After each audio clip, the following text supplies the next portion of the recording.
Avec Danny Dubé ce soir à Madison Square Garden. Est-ce que c'est ton building favori dans la Ligue nationale, Danny?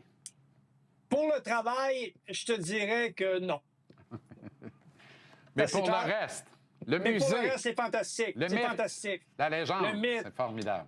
Il y a des amphithéâtres qui parlent. Ah oui, oui. Lui, c'en il est hurle. un qui parle. Oui. Ah oui, il hurle d'histoire. Et les Rangers, en plus, c'est probablement l'une des meilleures goal songs, chansons de but de tout le hockey de la Ligue nationale. C'est extraordinaire. Un vrai public de hockey, d'ailleurs. Un peu vieillissant, mais on voit un renouvellement de la clientèle de plus en plus, là. En dehors des sections un peu plus relevées, pimpées, là. Mais il y a de l'argent à New York, hein, Danny? Eh oui. Ça aide, mais ça n'amène pas nécessairement le succès avec ce qui se passe ici. Mais le succès, il est un peu géométrie variable, parce que je regarde les... Tu sais, c'est une équipe déjà éliminée. Ouais. Et pourtant, ils ont du succès contre le Canadien. Ils ont battu 2 fois cette année. Fait que là, je pense pas que le Canadien veut se faire balayer ou blanchir dans sa série contre les Rangers. Donc, maintenant, un match quand même assez intéressant du côté du Canadien de Montréal. Ça devrait être relevé ce soir. La séquence se poursuit, Danny. 6 matchs de suite impeccables en deuxième période pour le Canadien. Oui. Même les joueurs s'en rendent pas compte. Tu leur parles de ça, genre, non, mais c'est fascinant. Moi, je pense, écoute, c'est extrêmement intéressant. Le jeune Fowler est devant le filet ce soir. Dans les deux matchs où il a été d'office, il n'a pas accordé de but, lui non plus, en 21 tirs. Au total, c'est 96 tirs que les deux gardiens du Canadien ont repoussé en deuxième période. C'est assez incroyable. Écoute, à 5 contre 5, de toute façon, le Canadien est intraitable. Ils jouent de l'excellent hockey. Ils ont donné 5 buts à leurs 6 derniers matchs au total. Imagine, tu donnes rien à l'adversaire, là. Fait que c'est très, très difficile de prendre le dessus sur le Canadien de Montréal. Et je tiens à le mentionner, tu sais, je sais, lorsque les matchs sont serrés, les Dano, Evans, Velino et compagnie se mettent en valeur. Exact. Bolduc peut se mettre en valeur. Anderson peut se mettre en valeur. On peut utiliser un peu plus Gallagher. C'est extrêmement important et je pense que c'est un des facteurs prépondérants du succès de l'équipe actuellement. C'est l'utilisation du plein personnel. Danny, durant cette séquence de 6 matchs, parce que c'est important parce que c'est la deuxième période qui coulait cette équipe traditionnellement depuis le début de la saison. Oui. Et là, on a réussi à virer ça de bord complètement. Tu sais, il y a un peu de théâtre. Là. Tu me disais, les joueurs étaient un peu surpris. Impossible qu'ils ne soient pas au courant que la deuxième période les trucidait et que là, subitement, ils gagnent le match-là. C'est 2-0 le score moyen à la faveur du Canadien depuis 6 matchs en deuxième période et incidemment, c'est 6 victoires. Oui. Mais tu sais, il y a des choses que tu vas faire de façon régulière pendant 3 périodes, mais ça va avoir plus d'impact en deuxième période à cause de l'éloignement du vent. Donc, les gens qui ne nous ont pas écoutés au dernier match, qui n'étaient pas avec nous, presque impossible, mais ça se peut, là. Elle est bonne. Il y a une chose très importante, c'est la gestion de la rondelle. Tu sais, si tu fais des revirements en deuxième période, en zone neutre, tu es obligé de retraiter dans le territoire, prêter main forte à tes coéquipiers, tu rallonges tes présences. L'adversaire établit son temps de possession dans le territoire, puis son banc est à proximité.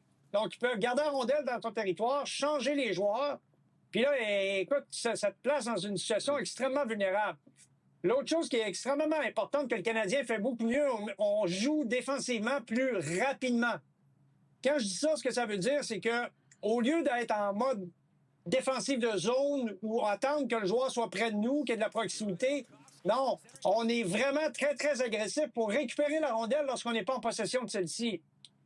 Donc, par conséquent, on passe moins de temps à courir après l'adversaire parce qu'on est plus intense, plus agressif. Gestion de rondelle, échec avant. Et lorsque le Canadien récupère des rondelles, on est plus linéaire aussi. On va plus souvent dans le fond de la zone. Donc, si tu es dans le fond de la zone adverse, ben, en deuxième période, tu peux revenir puis changer parce que tu étais dans la zone adverse. Si tu perds la rondelle en zone neutre, tu peux pas revenir changer. Il faut que tu descendes pour prêter main forte à tes coéquipiers.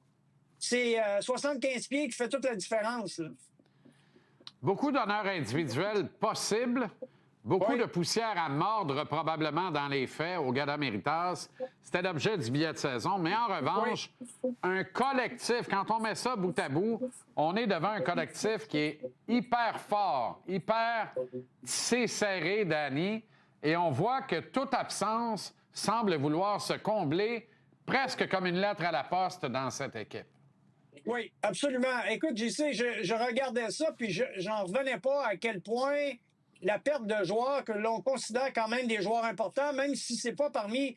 Tu sais, j'ai fait un exercice. J'ai pris les 6 premiers attaquants puis les 4 défenseurs les plus utilisés de chaque équipe dans l'Est, là, juste pour faire un petit calcul. Je vais y revenir tantôt.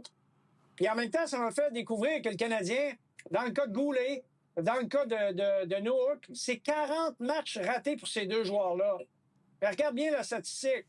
L'équipe n'a pas ralenti, mais pas d'un dixième. La vitesse de croisière est impressionnante. L'équipe a joué pour 613 alors que Goulet n'était pas dans l'alignement. Encore mieux, lorsque Nook n'est pas dans l'alignement, c'est 638. Et évidemment, Evans, qui est un spécialiste, dans son cas, il a raté 13 matchs et on a réussi à composer avec son absence. On le sait que c'est un joueur important, là. Mais ça nous donne une idée de la polyvalence des joueurs du Canadien, de la profondeur de l'équipe, mais également aussi du fait que c'est une équipe qui n'a pas manqué de ses joueurs clés. On regarde les 2 premiers trios, il y a seulement Noah qui a raté. Les 5 autres ont une saison pratiquement complète. À la défense, c'est un peu la même chose. Seulement Goulet, il y a 5 défenseurs qui ont eu la saison pratiquement au complet. Là, on vient de perdre Carrier.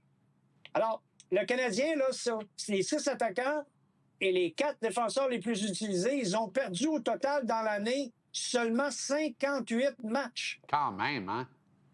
58 matchs répartis sur 10 joueurs. Mais regarde les moins éprouvés. Les Sabres de Buffalo, il n'y a pas d'hasard, là. Wow. Il n'y a pas d'hasard. Et non. tu regardes Tampa Bay a été extrêmement éprouvé. Ils n'ont pas Edmund encore. Même chose pour les Islanders. Ils ont perdu Romanov en début de saison. Ils ont perdu Palmieri, 2 joueurs extrêmement importants. Ça, là, lorsque tu perds des joueurs dans ton noyau top 6, dans ton noyau top 4 à la défense, les 4 défenseurs, tes 6 attaquants, ça finit par te rattraper. Ouais. Et chez le Canadien, bien, évidemment, on a été épargnés. Mais en même temps, je regarde Noah, c'est quand même un joueur important pour le Canadien. Il est 7e au niveau des joueurs les plus utilisés. Puis c'est une question de fraction, là. C'est des secondes, là. On parle même pas de minutes. Ouais. Donc, non, vraiment, écoute, c'est impressionnant. C'est impressionnant de voir comment l'entraîneur réussit à utiliser tout son personnel, à solliciter tout le monde. Et ce qui est encore plus vrai, c'est que tout le monde répond.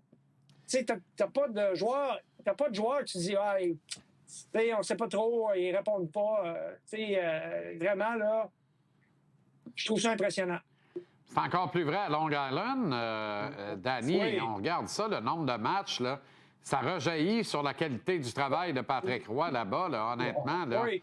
Comment ces équipes sont préparées et comment c'est structuré du côté des Islanders. On peut penser que si tu retranches une centaine de matchs de blessures à des joueurs clés, les Islanders seraient avantageusement positionnés dans le portrait des séries, là, plutôt que lutter farouchement comme ils le font actuellement. Oui. Mais tu vois les 2 équipes les plus éprouvées que je t'ai mentionnées, là, les gardiens de but. Intéressant. T'as des excellents gardiens, c'est l'élite de la Ligue, là. Sorokin puis Vasilevski, c'est l'élite de la Ligue. Puis chez nous, ben là, on a ça. Là, on fait, je veux dire, les 2 gardiens qu'on a, ils jouent pour 903, les 2. Sont, comme on le disait tout à l'heure, sont intraitables en 2e période. L'équipe joue très bien à 5 contre 5. On n'accorde pratiquement rien. On a donné 5 buts en 6 matchs à 5 contre 5. 5 buts, j'y sais. Incroyable. Rien. Donc, évidemment, là, ça rend la vie extrêmement difficile à l'adversaire. Comme je le disais, au risque de me répéter, ça permet à l'entraîneur d'utiliser tout son banc. Ça, c'est vital, là, c'est ainsi la ligne. Et tu parlais du rendement à l'absence de Caden Goulet. Pas plus tard que l'an dernier, la fiche du Canadien avec et sans Goulet, c'était le jour et la nuit. Alors que là, on maintient le rythme. Ça veut dire que quoi qu'il soit advenu cette saison, le Canadien, à chaque quart de saison, a obtenu un rendement positif et a progressé d'un quart à l'autre en une courbe ascendante. Ça se poursuit dans la dernière tranche, le dernier quart qui, lui, a 19 matchs. On en attribue 21 aux 3 premiers. C'est renversant. Honnêtement, c'est renversant. Et ça aussi, ça rejaillit sur l'effort qui est mis sur la collectivité, sur le collectif par Martin Saint-Louis. Rappelle-toi, il l'a annoncé au tournoi de golf. On a assez travaillé l'école de hockey, les aptitudes individuelles. Cette année, on met tout ça ensemble. On gagne. Oui, et cette année, je vais coacher. Tu viens de ça. Voilà, puis il le fait. Il le fait. Exactement. En terminant, je veux t'appuyer parce que j'écoutais ton billet, puis effectivement, Dobson a beaucoup à voir avec ce qui se passe. Parce que l'absence de Goulet, si t'as pas Dobson, c'est une autre histoire. Bon point. Probablement que la statistique l'an passé faisait... Si on faisait le calcul, on aurait probablement une réponse là-dedans. Là. Bon point.